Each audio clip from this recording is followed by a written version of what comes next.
little children, I'll take thee away into a land of enchantment. Come, little children, the time's come to play here in my garden of shadows.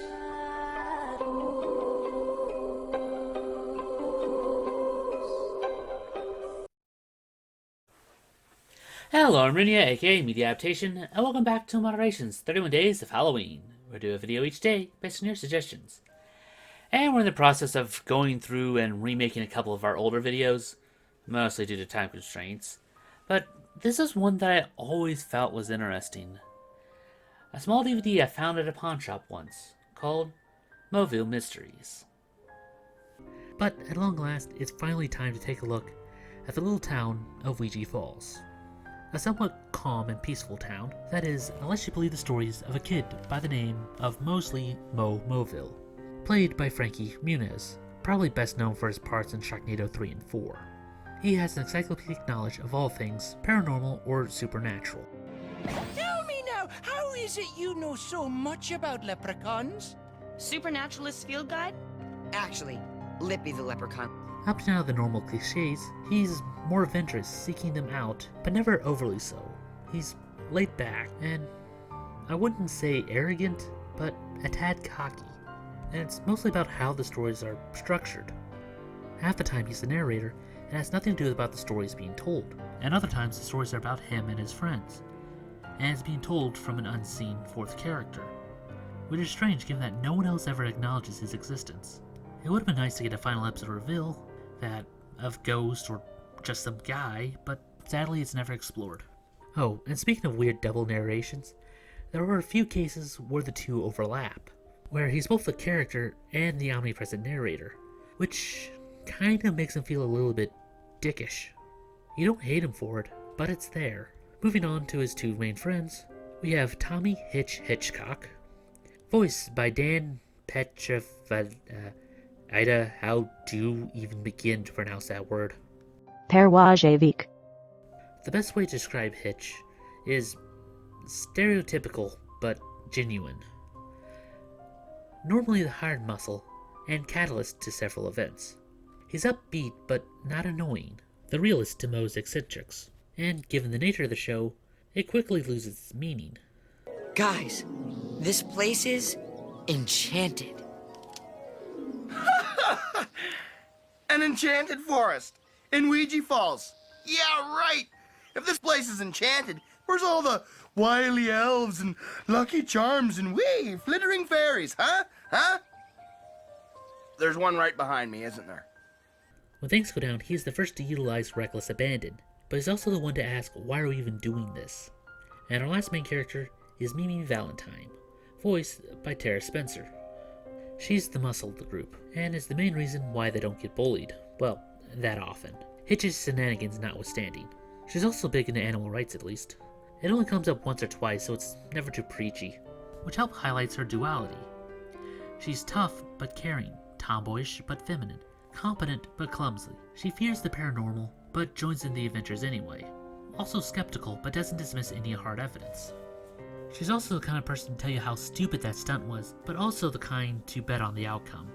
Looking back at this, it's strange how real these characters are. Especially after seeing others that failed, where these succeed easily. There's one more recurring character.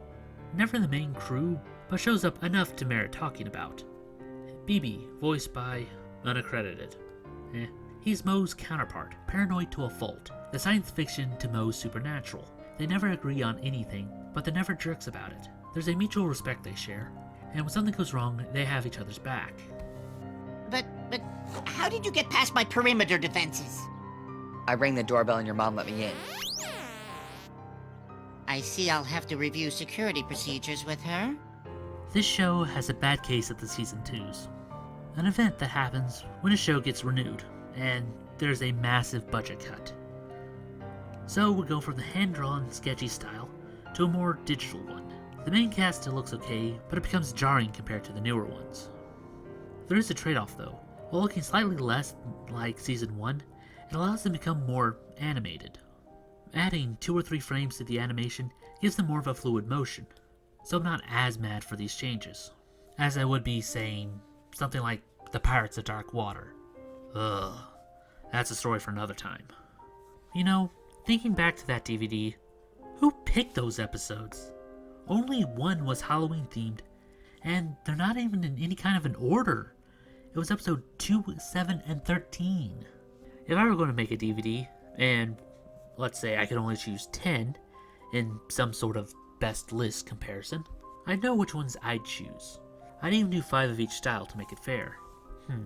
So for the character-driven ones, I'd start with episode 23, A Hitch in Time. Rummaging through the mall's lost and found, Tommy finds a watch that can manipulate time, but there's a catch, is that the user is also unaffected, meaning that he almost gets stuck in a time loop before figuring it out. But once he does, he gets the hang of it. Well, you know what they say about idiots who gain power? I don't know, it's probably something Donald Trump. Anyway, on to number 5. The Moville Witch Project. When tasked with doing an historical assignment, they opt to perform a seance to ask a ghost directly, who ends up possessing Mimi. At first they believe it's someone who was burned during the witch trials, only to find out that she was an evil spellcaster using people's goodwill against them, and the fact she was going to take over the world with ingredients she got from a New Age spice shop, which is equally impressive and hilarious. Moving right along to number 11, Crushed by an Angel. Everyone has a guardian angel, someone who works hard in the shadows, preventing things from growing tragically wrong. Hitch gives his a nervous breakdown, so a new one is assigned who accidentally reveals herself, and you think that learning that there is an afterlife might cause someone to question their mortality. Hitch, on the other hand, uses it as an excuse to do even more dangerous stunts, which ticks off the new recruit. He appeals, and she somehow falls for him, and now won't let him do anything remotely dangerous. So he finds a way to fix up the old relationship, or live a life without excitement. I like this one because it runs the gamut on mysterious creatures, so it's about time we get into the divine. Anyway, on to number 15. Follow That Mo. Crooked TV personalities and mystical items don't mix. Mo comes across a diamond doorknob and attempts to make people who look at it become mindless slaves to the holder, and of course someone inevitably tries to make a quick buck off of it, but succumbs to the power itself. I think the reason I like this one so much is that it explains how it works, being similar to one of my favorite episodes of Babylon 5. It shows you what you believe in the most, and strangely, it doesn't affect Mo, for the same reason it didn't affect Lando. What did you see? Nothing. I saw nothing. And the last of the character-driven episodes would be number 20, Don't Touch That Dial. About halfway through the series, they start pulling BB as a supporting character, and this is one of his better roles. And again, being that he's always a conspiracy nut, but this time he finds something real, something a mysterious man in black doesn't want him to turn on. An alien transport device, which the guy desperately tries to stop. The two kids get wrapped up in the hunt, and Mo is able to learn the truth.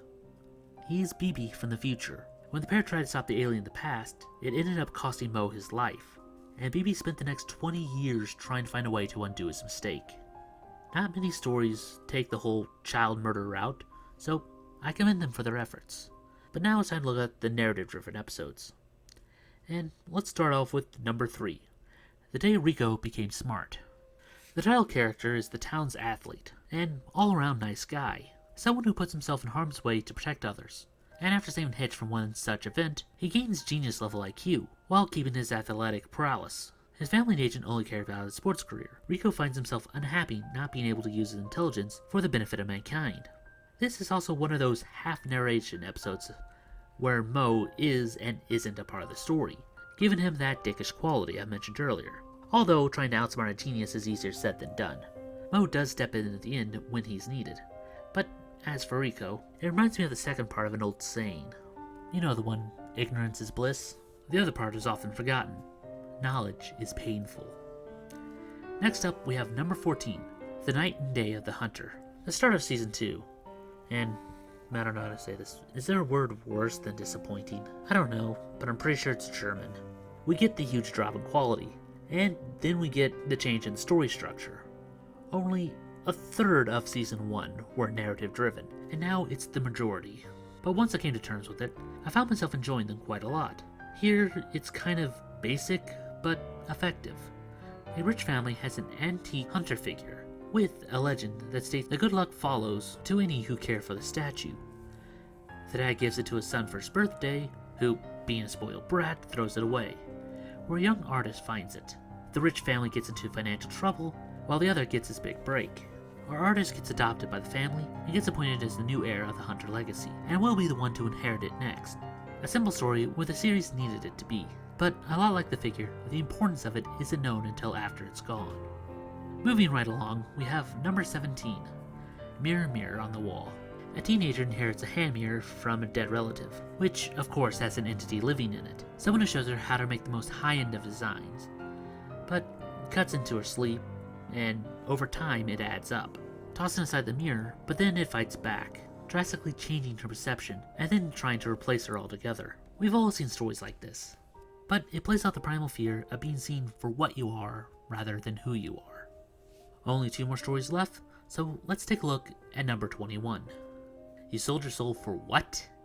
Ever have one of those talented siblings? What would you give to show them up at least once?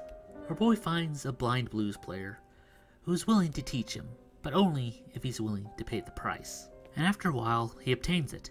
But what happens when the devil comes to collect his due? He explains it to his sister, who comes up with the idea for them to change clothes, and she'd take the blame. I'd say what a loving sister. But it turns out that she was the one that he was looking for, and she was just trying to sell you out. But again, the devil isn't so easily fooled, and drags her into hell. And it just kind of ends. The blues player wasn't a demon, he was just a very good teacher. He just wanted someone to occasionally buy him a cup of coffee. They don't try and save her, and he's okay with that. Because in the end, the devil always gets his due. Now, let's end this with number 10, the Novelty Kid. Ever know that one kid who always borrows money and never pays him back? Well, every school has one, and after finding a pair of X-ray specs, he uses it to make a small fortune, but holds it to himself instead of paying off his debts. He finds the catalog where they came from and charges more and more stuff to his account. But when it comes time to collect, some pay in cash, others in blood. It was an odd set of events that led us to Ouija Falls, and one that was long overdue, but it is also one that I would gladly take again. But that about does it for this video. If you have any topics for future projects, then feel free to post them down in the comments below. And while you're down there, why not like, and make sure you still subscribe to the channel. Still slowly recovering from the deletion. But anyway, I'll see you guys later. Anyway, I'm Runya, invite you to join us again for the next night. Weep not, poor children, for life is this way, murdering beauty and passion. Hush